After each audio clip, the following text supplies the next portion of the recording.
Bonjour à tous, bienvenue dans cette vidéo qui va vous montrer comment est-ce qu'on utilise les interruptions avec le microcontrôleur TMS320F28335 de chez Texas Instruments. Cette vidéo a été faite pour les élèves suivant l'UV IF40 de l'UTBM, mais si vous voulez utiliser les interruptions sur ce microcontrôleur, vous pouvez très bien suivre cette vidéo. Donc pour réaliser cette vidéo, je me suis appuyé sur un document qui pour les étudiants de IF40 vous retrouverez sur la plateforme Moodle dans l'onglet ressources du TMS 320 F28 335 et ce document s'appelle Datasheet interruption. Pour les autres personnes, vous pouvez télécharger le document sur lequel je vais m'appuyer sur le site de ST Microelectronics et ce document que je vous présente ici est référencé sur le site de ST Microelectronics par SPRU FB0D. C'est un extrait de la datasheet complète. La partie qui va nous intéresser est le chapitre numéro 8, c'est-à-dire Peripheral Interrupt Expansion, celui qu'on va utiliser pour mettre en place les interruptions. Dans cette vidéo, je vais utiliser les interruptions à travers quatre exemples différents. Un exemple sur des timers, donc j'ai utilisé le module IPWM. Un exemple sur l'ADC et deux exemples sur chacune des deux boutons poussoirs que propose la carte Peripheral Explorer qui sont reliés au microcontrôleur GPIO 17 et GPIO 48. Donc comment mettre en place une interruption revient à se poser la question comment travailler avec le périphérique qui s'appelle PIE pour Peripheral Interrupt Expansion.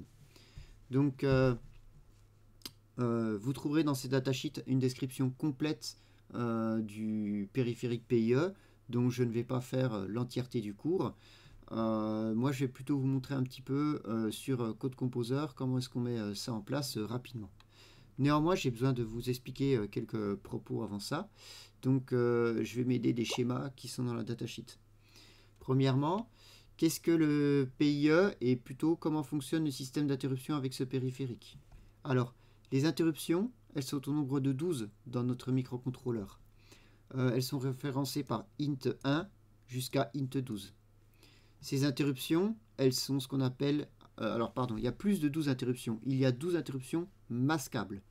Une interruption masquable, cela signifie que l'on peut, comme son nom l'indique, masquer l'interruption, c'est-à-dire utiliser l'interruption ou non. Pour ce faire, il existe un registre dans le DSP qui est le registre IER pour Interrupt Enable Register. Et ce registre-là va permettre d'activer ou de désactiver chacune des interruptions. Très simplement, ce registre-là, en fait, il est constitué, on va le voir tout à l'heure, de bits 0 ou 1. Ici, on l'a schématisé par des interrupteurs. 0, interrupteur ouvert, 1, interrupteur fermé. Donc, interrupteur ouvert, eh bien, le signal ne peut plus passer et l'interruption n'est plus prise en compte par le microprocesseur. A noter également qu'il y a un interrupteur global, int_m.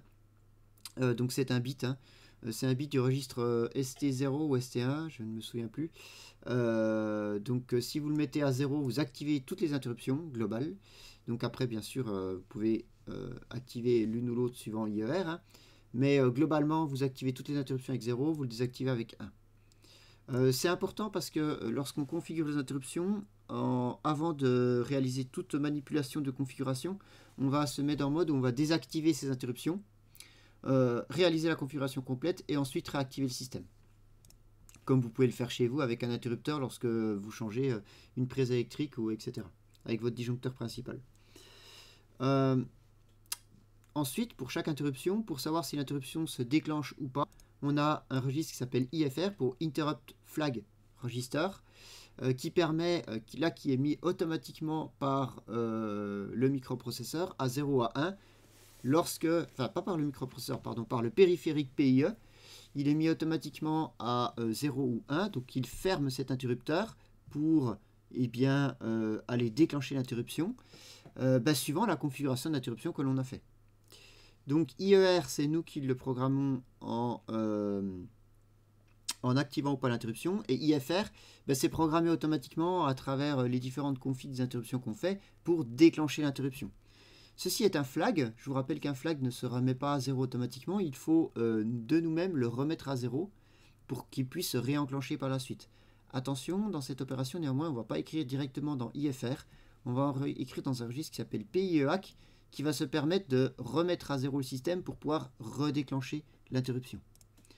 Comme je vous l'ai dit, il y a 12 interruptions masquables dans le DSP, mais bien entendu, vous l'avez vu à travers notre cours d'IF40, il y a de nombreux périphériques dans le DSP, beaucoup plus que 12.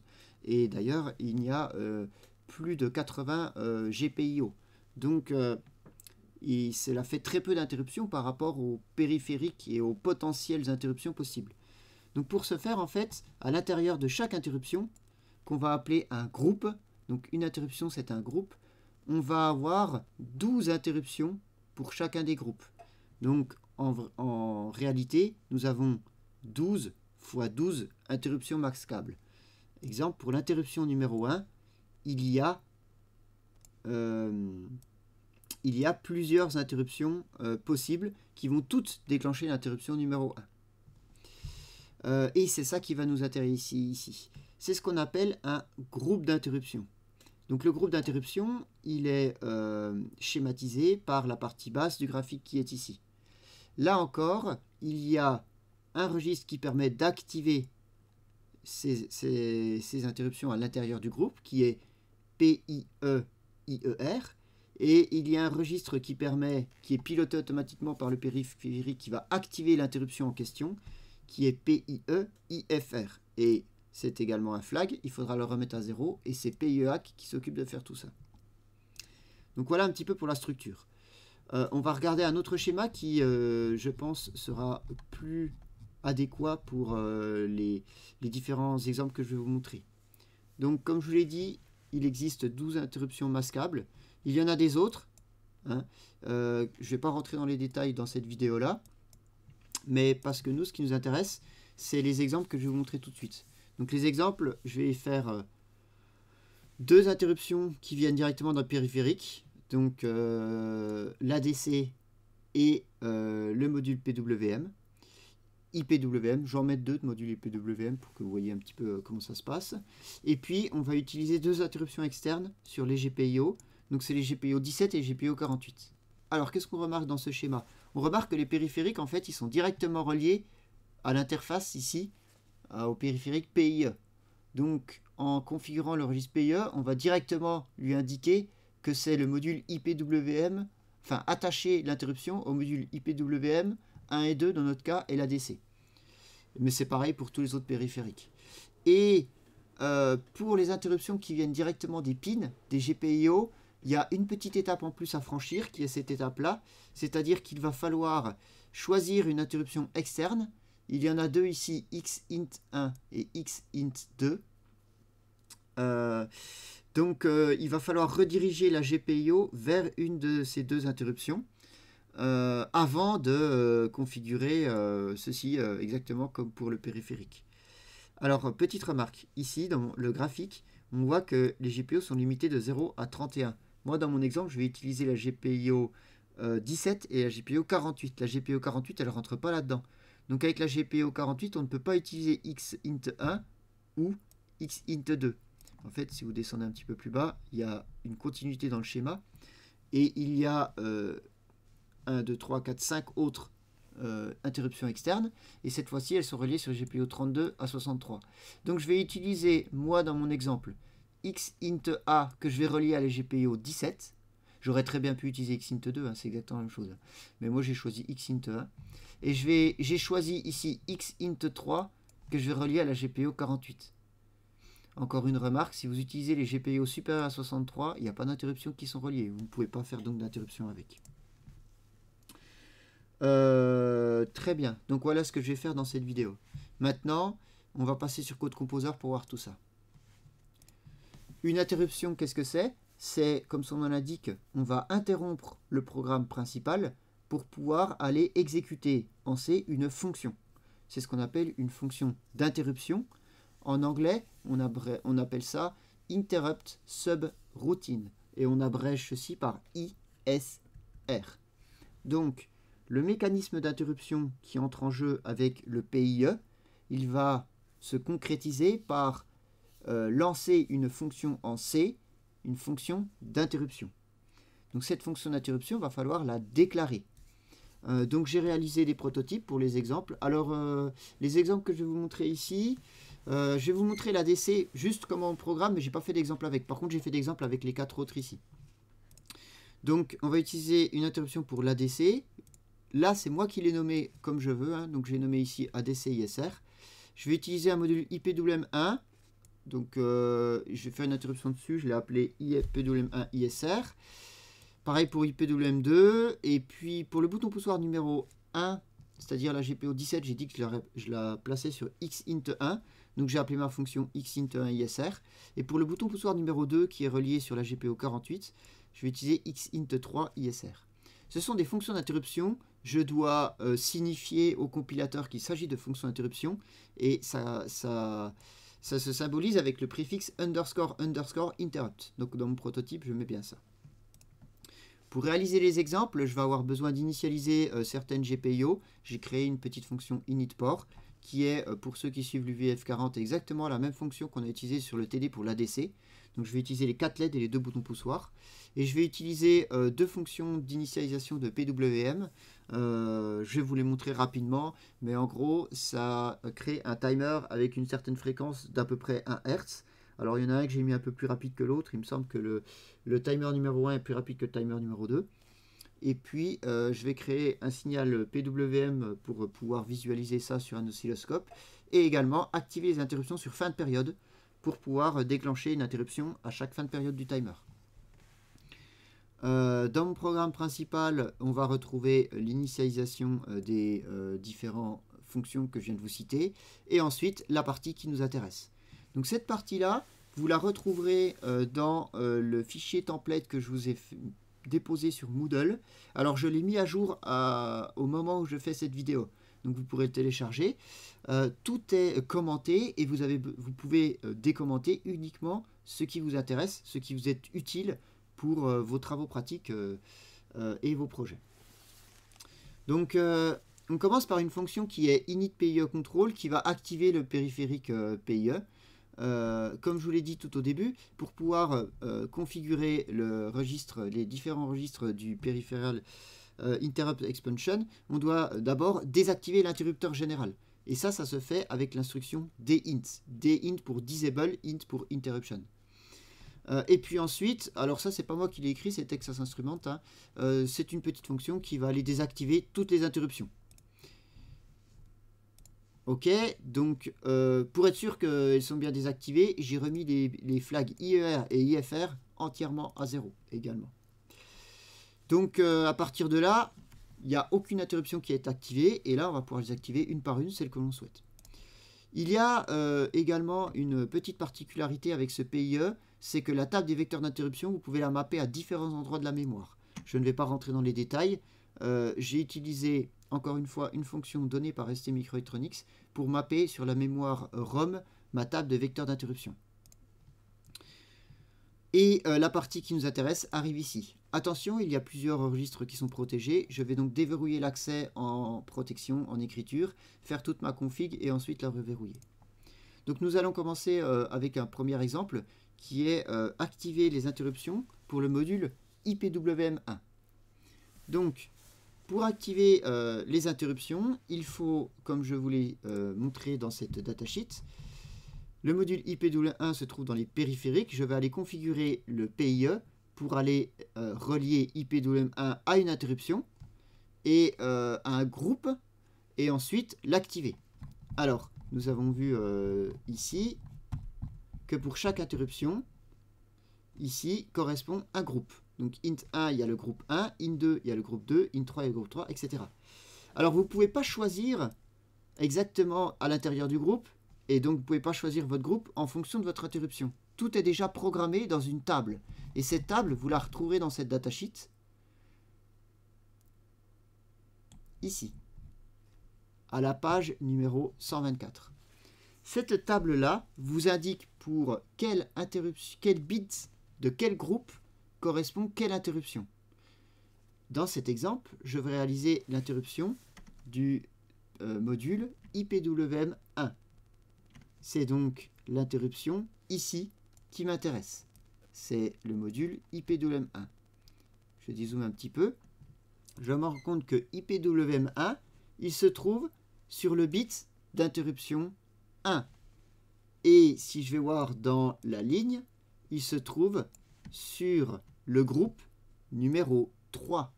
Donc vous avez ici int3.y, donc ça veut dire que c'est le groupe 3, et le point y correspond à la colonne. Ici j'ai int_x.1, c'est que c'est la bit 1, ici, du groupe 3.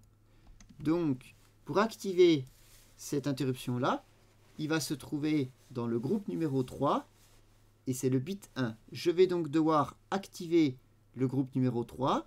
L'interruption qui correspond au groupe numéro 3, c'est int3. Je vais donc devoir activer int3. Et donc je vais activer le bit 1 du groupe 3. Et ensuite, je vais relier le bit 1 du groupe 3 à la fonction que j'ai définie.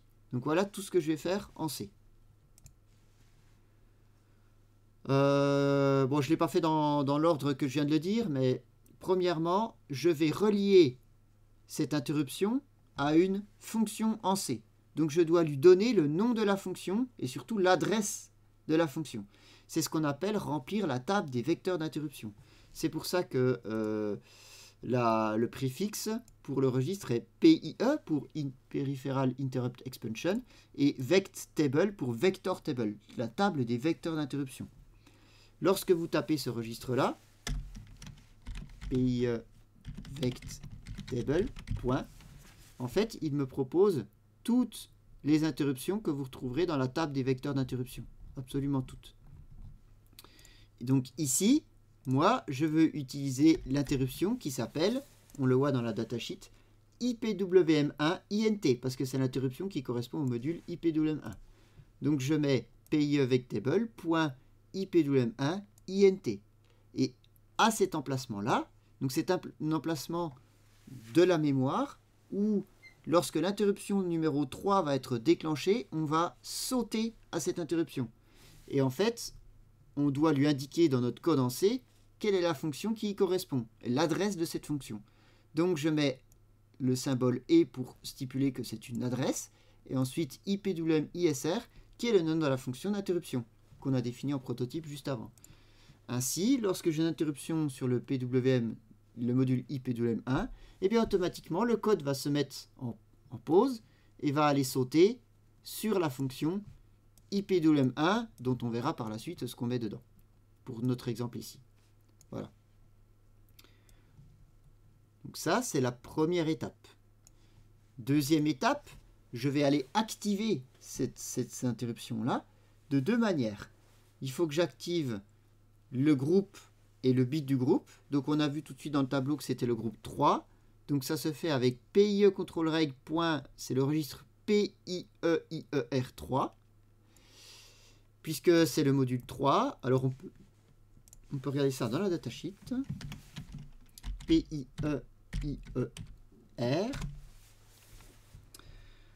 Donc vous avez un PIEIER par groupe.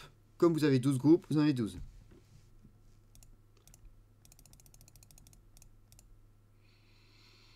Voilà le registre. Donc le registre, il est composé de un bit qui s'appelle ENPIE et un bit qui s'appelle PIE. Pardon, je suis pas dans le bon. PIER, ok, ici. Donc, ouais, ça va mieux. Vous avez, pour chaque groupe, vous avez 8 bits d'interruption. Donc, pour chacun, vous mettez 1 ou 0 si vous souhaitez l'activer ou le désactiver. Hein, tout simplement. Moi, ici, dans le groupe 3, j'utilise le bit 1 parce que le bit 1, je l'ai vu sur ma cartographie tout à l'heure, il est relié à IPWM1. Donc, je vais activer ce bit. Donc, très simplement, sur Code Composer, je mets PIEIER3 parce que je suis dans le groupe 3 et je veux utiliser le bit int x1 et je le mets égal à 1 pour l'activer. Donc là, mon interruption IPWM1, elle est reliée au groupe 3 bit 1, donc elle est activée et quand on va déclencher cette interruption, on va aller déclencher IPWM1 ISR. Ensuite, il faut activer l'interruption qui correspond au groupe. Donc ça, c'est le groupe 3, il correspond à l'interruption 3. Et pour activer l'interruption 3, eh bien c'est le registre IER. Et le registre IER, vous avez également dans la datasheet un exemple.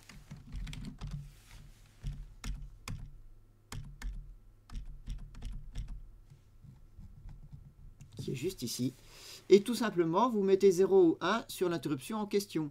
L'interruption du groupe 3, c'est l'interruption 3. Et donc, je vais mettre un 1 ici. Donc, il suffit de mettre un 1 ici pour activer l'interruption du groupe 3. Donc, pour ce faire, je vais ici faire un masque OU avec 4 pour pouvoir activer cette interruption. Et puis, eh bien, c'est tout bon pour cette configuration-là. Maintenant, je peux utiliser interruption. On va faire de même pour IPWM2, pour tous les autres en fait, hein, que je vais vous montrer en exemple. Donc IPWM2, bah, c'est très simple, hein, c'est celui d'à côté. Si je retrouve dans mon graphique ici, ma table des vecteurs d'interruption qui est là, j'avais IPWM1 qui est là, IPWM2 il est ici, donc c'est le bit 2 du groupe 3. Donc, je vais associer la fonction en C que j'ai nommée IPWM2 ISR, je lui donne son adresse, donc sur la table des vecteurs d'interruption, sur l'interruption IPWM2, je vais activer le groupe et le bit du groupe correspondant, donc c'est dans le groupe 3 bit 2, donc PIE, IER3 et INT-X2, et ensuite, bah, on est dans le même groupe, hein, donc on active l'interruption 3 avec ceci. Bon, j'ai déjà fait avant, là vous n'étiez pas obligé, c'est juste que dans le template que je vous donne, j'ai tout commenté, vous décommentez uniquement celle qui vous intéresse. Et c'est pareil pour l'ADC également. Donc l'ADC, la fonction que j'écris s'appelle ADC ISR, donc je lui donne son adresse. C'est ADC INT, et si je vais le rechercher dans la table, ADC INT, je le vois qu'il est ici. Donc lui, il est dans le groupe 1, c'est le bit 6 du groupe 1. Donc ici, je vais activer le groupe 1, bit 6, je mets égal à 1. Et je vais activer le groupe 1, c'est l'interruption 1. Donc dans IER, c'est le bit 0 que je vais mettre à 1. Donc je fais un masque OU avec 1. Donc voilà pour ces trois interruptions. Ensuite, il me reste les deux boutons poussoirs. Alors les boutons poussoirs, c'est un tout petit peu plus complexe. Donc il y a la même procédure, hein. Le bouton poussoir, je vous ai dit tout à l'heure que les deux boutons poussoirs, le premier, je vais relier sur int1, xint1, pardon, xint1, c'est différent de int1, xint1, et le deuxième sur xint3. Donc, dans la table des vecteurs d'interruption, xint1, je vais relier à l'interruption que j'ai appelée xint1 ISR. Et ensuite, dans mon graphe, xint1, il est ici, donc il est dans le groupe 1, le bit 4. Donc je vais aller configurer groupe 1 bit 4, ok, et puis bah, ceci, le groupe 1, ça sera interruption numéro 1, donc je vais activer l'interruption numéro 1. Je reviens juste après là-dessus. Je fais pareil pour la GPIO 48 que j'ai dit que j'allais mettre sur xint3. Donc xint3, je lui mets la fonction en C qui correspond à la fonction d'interruption, donc xint3 ISR. Et xint3, si je vais voir sur mon graphe, il est tout en bas, il est ici. Donc c'est le groupe 12 et c'est le bit 1 du groupe 12. Donc bit 1 du groupe 12, donc PIE IER12 et INT-X1. Le groupe 12, il faut l'activer. Donc dans IER, je mets le bit 12 à 1. Donc je fais un masque OU avec 800. 0x800. OK. Maintenant, vous remarquez que j'ai rajouté quelques éléments de configuration pour ces deux boutons poussoirs. En effet, comme je vous ai montré tout à l'heure dans la datasheet, sur ce schéma-là,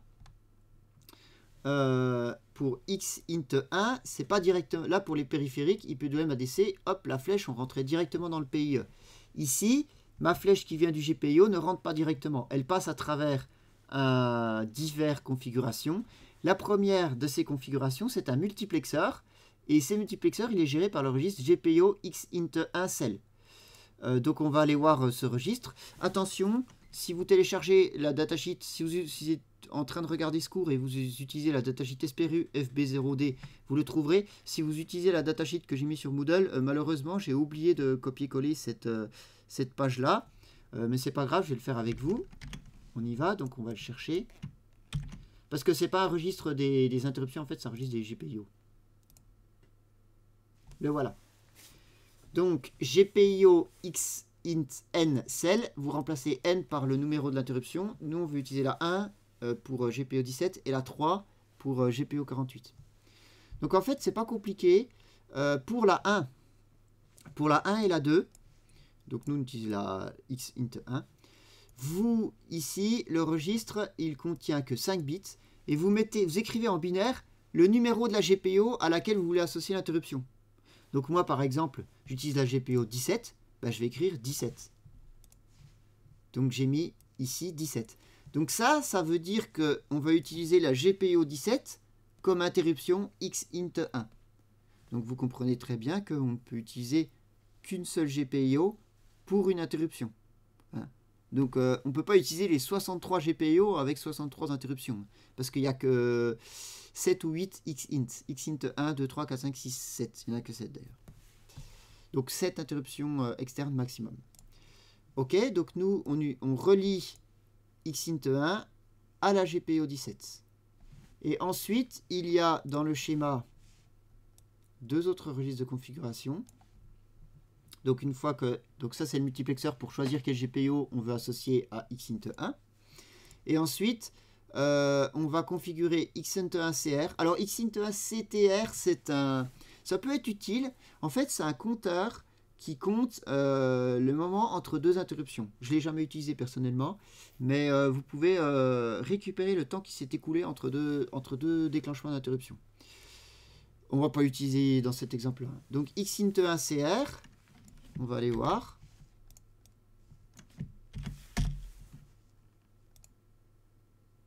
Le voilà.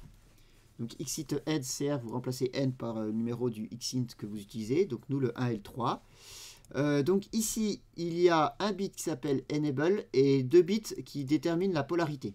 Donc enable, tout simplement, c'est pour l'activer ou le désactiver. Donc bien sûr, nous, on va l'activer. Donc on va mettre enable à 1 pour activer l'interruption. Et puis, ensuite, la polarité. Donc, la polarité, c'est quand est-ce qu'on va déclencher l'interruption. Je vous rappelle, ceci est une entrée numérique, donc elle peut prendre la valeur 0 ou 1. On va les déclencher sur des fronts. Vous pouvez choisir un front descendant en mettant 0, 0, un front montant en mettant 0, 1, et les deux fronts, soit montant, soit descendant, en mettant 1, 1. Si vous mettez 1, 0, c'est également le front descendant.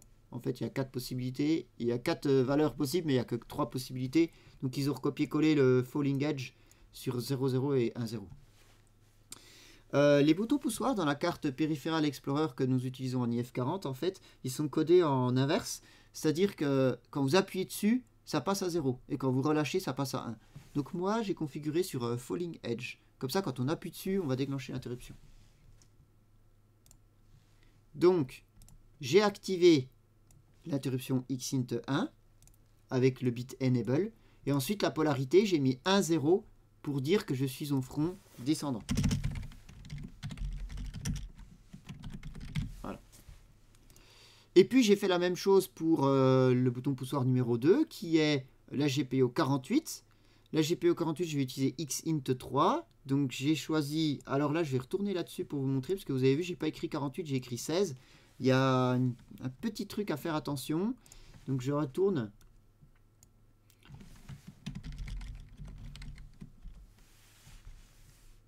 Ici, petit bug graphique, voilà, c'est revenu. Donc, si vous utilisez Xint 3, vous allez utiliser GPIO Xint 3 cell, et en fait, il commence, attention, il commence à la 32. Donc, si vous mettez 0, c'est la 32, 1, c'est la 33, etc. Donc, pour trouver la 48, il faut mettre 16. Donc, ici, pour la GPIO 48, il faut mettre 16. Je mets le enable à 1 pour l'activer et la polarité, je me mets également sur front descendant. Voilà. Et puis, j'ai terminé ma config. Donc, dans mon exemple ici, j'utilise 1, 2, 3, 4, 5 interruptions. Une fois qu'on a fini ça, eh bien, on a fini la config. On peut réarmer le système. Donc, avec eInt, ça va autoriser les interruptions globales. On les avait désactivées avant, on les réactive ici. Alors, je les utilise pas, mais je vais quand même activer les interruptions debug. Je vous explique rapidement ce que c'est. Vous pouvez déclencher une interruption alors que vous êtes en pas à pas. Ça, c'est possible avec les interruptions de debug. Néanmoins, je ne vais pas les montrer dans cet exemple parce que en fait, en IF40, on s'en sert pas. On utilise le mode run et puis vous allez voir, j'ai mis des breakpoints, ça va tout aussi bien. Plusieurs de ces registres étaient protégés. J'avais désactivé la protection ici. Je vais la reverrouiller avec... Excusez-moi, je suis un peu trop bas. Avec IDIS. Voilà. Donc dans le template que vous allez trouver sur Moodle, que j'ai actualisé, tout ceci, jusqu'ici, est commenté. Donc vous pouvez décommenter uniquement ce qui vous intéresse, l'interruption que vous voulez mettre en œuvre. Alors maintenant on va faire un petit exemple d'utilisation. Alors avant l'exemple d'utilisation, je vais vous montrer comment j'ai écrit les subroutines. Donc voici les subroutines que j'ai écrits. Dans cet exemple, je n'ai pas utilisé l'ADC, donc j'ai laissé vide. Pour chacune des subroutines, je remarque que ici, j'ai une instruction en C qui est PIEAC, enfin qui va utiliser le registre PIEAC. Je vous rappelle que PIEAC, en fait j'ai dit tout en début de vidéo, c'est le acknowledge. C'est très important de remettre à zéro l'acknowledge. Pourquoi?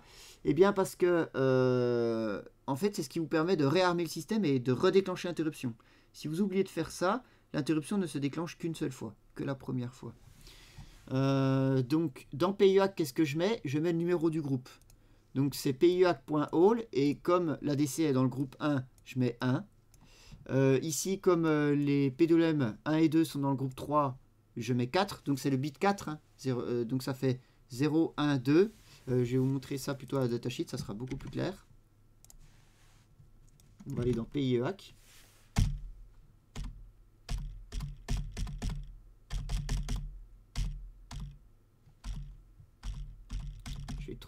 Je vais le trouver. Le voilà, le registre PIEAC. Alors, là, je trouve franchement que Texas Instruments ont fait une petite boulette dans leur datasheet. J'aime pas du tout. En fait, on voit que c'est un... Il n'y a qu'un champ sur 11 bits ici. Mais en fait, c'est faux. Chaque bit correspond à un groupe. Alors, il vous l'explique ici. Hein. Écrire un 1 va envoyer un pulse pour réarmer le système. Mais en fait, c'est écrire un 1 dans le groupe. Et plutôt que de regarder ça, regardez plutôt ceci, parce que ça marche exactement pareil. C'est-à-dire le bit 0, alors là c'est pas le groupe, mais je pense qu'il faudrait plus aller sur IER. Hein, on va reprendre IER et le fonctionnement est similaire.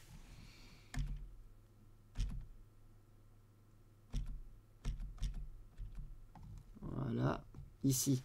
Donc IER, le bit 0 c'est int 1, le bit 1 c'est int 2, etc. Donc, pour réarmer le système avec PIEAC, il faut mettre un 1 dans ce bit-là.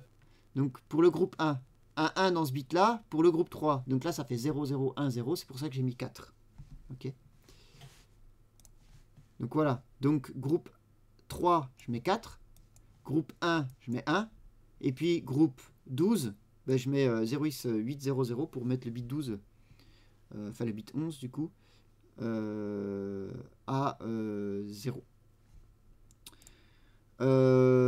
Voilà, et ça remet à jour le système. Alors, ensuite, qu'est-ce que j'ai fait là-dedans? L'ADC, j'ai rien fait, je ne vais pas vous faire d'exemple là-dessus parce que je fais déjà les autres. La PWM, ce que je me suis amusé à faire, c'est que quand on va arriver dans la PWM1, on va inverser la LED 2 de la carte. Donc comme ça, on va la voir clignoter. Et pour la PWM2, je vais inverser la LED 3 de la carte. Donc en fait, à chaque fois qu'on rentre là-dedans, on inverse la LED. Et puis on va rentrer là-dedans à chaque fois que le timer se termine. Donc en fait, la LED, elle va clignoter avec la fréquence du timer. Et puis pour les interruptions des boutons poussoirs, alors j'ai rien mis, mais vous remarquez que j'ai mis deux breakpoints ici. Et ben on va voir s'ils se déclenchent quand j'appuie sur les boutons. Alors maintenant, je vais vous montrer un petit peu ce que j'ai fait en exemple. Donc je vous ai dit tout à l'heure que j'ai une fonction d'initialisation. Donc ici, j'initialise les 4 LED de la carte Peripheral Explorer en sortie. Parce que c'est relié sur des LED. Et les 2 boutons poussoirs en entrée. Je passerai rapidement là-dessus parce que c'est ce que nous avons vu en cours d'IF40. Pour la PWM numéro 1, j'ai choisi de réaliser une PWM. Alors j'ai pris un peu les chiffres au hasard, hein, honnêtement. ça me donne 1,28 Hz. Donc le prescaler à fond. Hein. Donc ici, ClockDiv, il est à 127. Et HSP ClockDiv, il est au taquet. Je crois que le taquet, c'est 14. Et puis j'ai mis 65 000 dans TBPRD. J'ai utilisé un comparateur que j'ai mis à la moitié de TBPRD pour faire 50% de rapport cyclique. Et puis j'ai créé une PWM ici à 50% de rapport cyclique. Avec Z0, ça passe à 1. CAU, ça passe à 0. Et puis ici, alors ça c'est important, il faut bien sûr dans votre périphérique activer l'interruption pour qu'il y ait une interruption qui se déclenche. Hein. Donc j'ai mis le bit int n à 1 et j'ai sélectionné sur... en fait ça va déclencher un signal d'interruption chaque fois que le compteur repasse à 0 et puis à tous les passages à 0 du compteur. Le compteur j'ai mis en mode comptage continu, donc ça fait une dent de scie.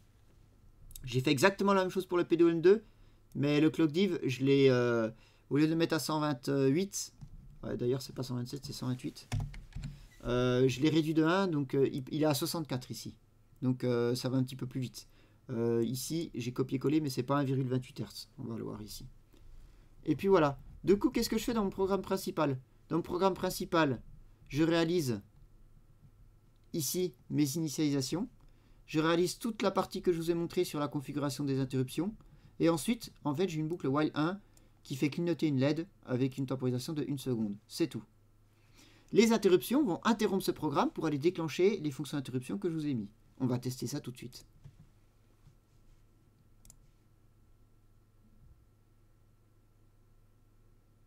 Je lance une session de debug.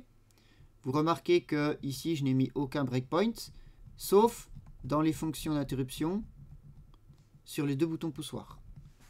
Donc,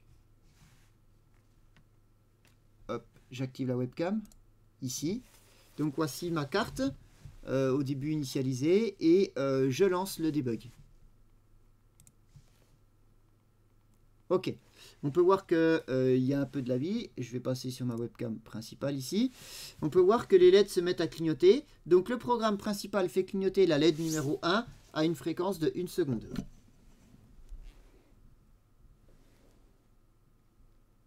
Voilà. Donc on regarde uniquement la LED numéro 1. Ça c'est le programme principal qui la fait clignoter toutes les secondes.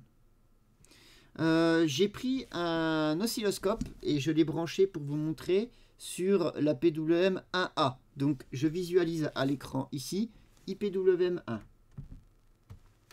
On voit que IPWM1, il y a bien une PWM de fréquence 1,28 Hz.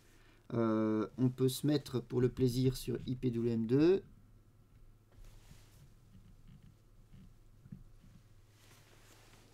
Hop. Je vais aller me placer sur IPWM2. Et on voit que la fréquence est 2 fois plus élevée parce que j'ai le prescaler, je l'ai divisé par 2. Ok. On remarque que les fonctions d'interruption des deux PWM fonctionnent bien, puisque si je regarde la LED numéro 2, ici, je vois qu'elle clignote à 1,2 Hz. Alors, la LED numéro 1, elle clignote à 0,5 Hz. Donc, elle clignote à peu près, à peine au-dessus de 2 fois plus vite. Ok.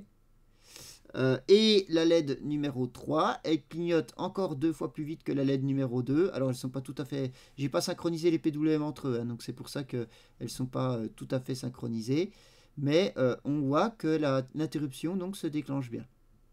Donc les deux interruptions ici se déclenchent bien.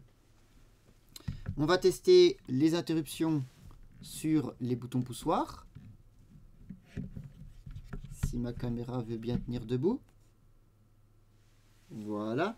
Donc je vais utiliser les boutons poussoirs qui sont ici et ici. Je reviens sur Code Composer. Je vais déjà appuyer sur le bouton poussoir. Ici c'est le 2. Donc j'appuie sur le bouton numéro 2. Je vois sur Code Composer que je me suis bien arrêté dans la fonction d'interruption xint3 qui est mappée sur le bouton poussoir numéro 2. Donc ici vous pouvez faire ce que vous voulez dedans. Je remets Run. Je vais appuyer cette fois-ci sur le bouton numéro 1. J'appuie sur le bouton numéro 1. Je vois bien que je me suis arrêté dans l'interruption xint1 qui est mappée sur le bouton poussoir numéro 1. Voilà. Je viens de faire un tour d'horizon de les différentes interruptions qu'on peut utiliser sur le microcontrôleur. Alors il y en a bien d'autres que je n'ai pas présentées, mais ce sont les interruptions qui nous sont utiles pour l'UV-IF40. Donc n'hésitez pas à prendre mon projet sur Moodle, décommenter ce qui vous intéresse, et puis utiliser les parties qui vous intéressent. Une dernière petite chose dont je n'ai pas parlé, ce sont les priorités des interruptions les unes par rapport aux autres. Puisque ici, je vous ai fait un exemple avec 5 interruptions, lesquelles vont être prioritaires lorsqu'elles se déclenchent en même temps. Et bien en fait, le numéro du groupe, plus le numéro du groupe est faible, plus il est prioritaire, pardon. Et à l'intérieur du groupe, plus le bit est faible, plus il est prioritaire. Donc en fait, vous n'avez pas trop le choix sur les niveaux de priorité. Vous ne pouvez pas configurer les niveaux de priorité, ils sont déjà préconfigurés. Néanmoins, dans les exemples qu'on fait en IF40, on est assez tranquille.